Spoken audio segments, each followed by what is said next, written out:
24 साल का लड़का अपने ही पड़ोस में रहने वाली एक 22 साल की लड़की से प्यार मोहब्बत करने लगता है और मोहब्बत भी इतनी गहरी हो जाती है वो दोनों एक दूसरे के साथ शादी करने का प्लान बना लेते हैं। घर वालों को भी इस सब के बारे में बताया जाता है तो घर वाले भी उनकी शादी के लिए राजी हो जाते हैं। उसके बाद एक दिन अचानक कुछ ऐसा घटता है, जब ये दोनों मिलते हैं इनके बीच में तकरार पैदा हो जाती है और वो तकरार इतना बड़ा विकराल रूप ले लेती है, वहाँ पर दो लोग सदा सदा के लिए अपनी जान गंवा बैठते हैं। दोस्तों, अगर आप भी पूरा मामला सुनेंगे एक बार के लिए आपके कानों पर यकीन नहीं हो पाएगा। दोस्तों, पूरा मामला जानने के लिए वीडियो के साथ अंत तक जरूर बने रहिए।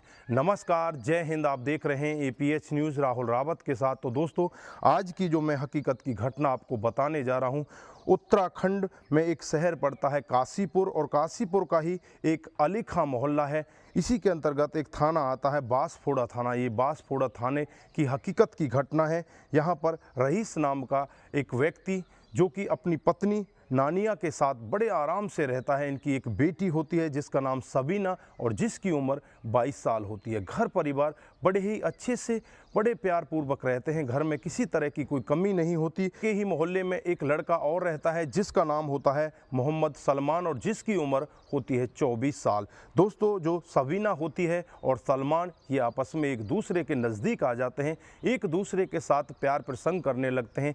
धीरे धीरे इनकी नज़दीकियाँ इस तरह बढ़ जाती हैं, ये एक दूसरे के साथ जीने मरने की कस्में खाने लगते हैं। एक दूसरे के साथ इस तरह रहने लगते हैं जैसे कि पति पत्नी रहते हों। फिर घर वालों को इस सब के बारे में पता चल जाता है। वाले भी इनकी शादी के लिए राजी हो जाते हैं और शादी की डेट तय कर दी जाती है। फिर 31 अगस्त 2022 को जब मोहम्मद सलमान रबीना से मिलने के लिए जाता है तो उससे मिलता है। वहाँ पर उनके बीच में कुछ ऐसी बात होती है जिस बात को लेकर उनके बीच में झगड़ा बहुत तेज़ी से बढ़ जाता है। जो सलमान होता है अपने साथ एक तेज़धार हथियार लेकर जाता है।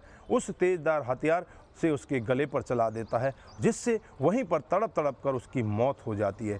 फिर सलमान सबीना के घर पर पहुंचता है और घर पर जाकर उसकी माँ उसे मिलती है। उसकी माँ का भी वो वहीं पर गला रेत देता है और वहाँ से चाकू अपने हाथ में लेकर गलियारों से निकलता हुआ उसके हाथ से खून टपकते हुए सीधे नज़दीकी बांसफोड़ा थाना क्षेत्र में पहुँच जाता है और बांसफोड़ा थाना क्षेत्र में जाकर सारा कुछ बताने लगता है।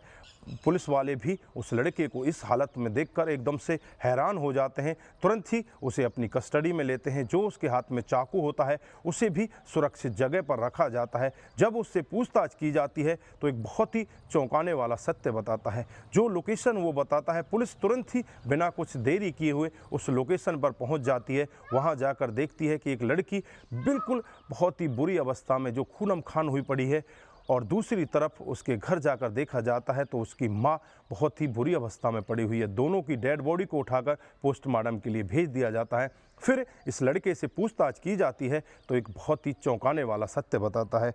लड़का सलमान बताता है कि साहब, मैं सबीना से बहुत दिन से मोहब्बत करता था। हमारी शादी भी होने वाली थी, घर वाले भी हमारी शादी के लिए राज़ी हो जाते हैं, लेकिन सबीना अब मुझे इग्नोर करने लगती है। उसका इग्नोर बहुत ही बुरा होता है, मुझे बहुत बुरा लगता है। मैं उससे बेइंतहा मोहब्बत करता था, लेकिन जब वो मुझे इग्नोर करती है तो मुझे बहुत बुरा लगता है। 31 अगस्त 2022 को मैं उससे मिलने के लिए जाता हूँ और उससे जब मिलता हूँ, मिलकर उससे यही कहता हूँ कि तुम मुझे इग्नोर मत करो, मैं तुम्हारे इग्नोर से बहुत टूट जाता हूँ, मुझे इग्नोर करोगी तो ये अच्छा नहीं होगा। लेकिन सबीना मानती ही नहीं, फिर भी मुझे इग्नोर कर देती है। मुझे इतना गुस्सा आ जाता है, मैं अपने साथ में एक चाकू लेकर जाता हूँ और चाकू से उसका गला रेत देता हूँ।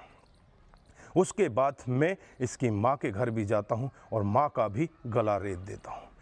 पुलिस वाले फिर उससे पूछते हैं कि इस लड़की को तो तूने इसलिए मारा क्योंकि ये तुझे इग्नोर कर रही थी, लेकिन इसकी माँ की क्या गलती थी, उसको तूने किस लिए मारा? फिर कहता है कि मुझे पता चला था कि माँ के कहने पर ही मुझे ये इग्नोर कर रही थी, इसलिए मैंने माँ को भी रास्ते से हटा दिया।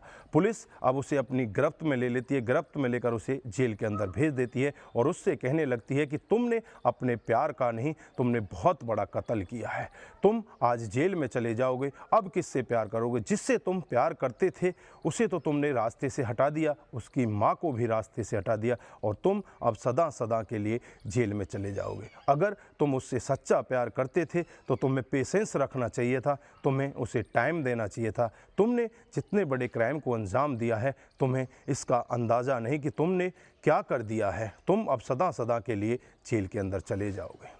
तो दोस्तों, इस घटना पर आप क्या बोलना चाहते हैं? यहाँ पर जो सलमान ने कदम उठाए क्या उचित थे या अनुचित थे? आपकी जो भी राय है एक बार कमेंट बॉक्स में ज़रूर दीजिएगा। दोस्तों, इस घटनाक्रम को सुनाने का उद्देश्य बस यही है कि आप लोग जागरूक हों और ऐसे क्राइम के बारे में जानें जो डे बाई डे हमारे समाज में बढ़ते जा रहे हैं। दोस्तों, आज के लिए बस इतना ही। फिर मिलते हैं किसी नए मूड के साथ। तब तक के लिए आप अपना ख्याल रखें, अपने परिवार का ख्याल रखें, सतर्क रहें, सावधान रहें और ऐसे क्राइम को अपने आसपास ना होने दें। नमस्कार, जय हिंद, जय भारत।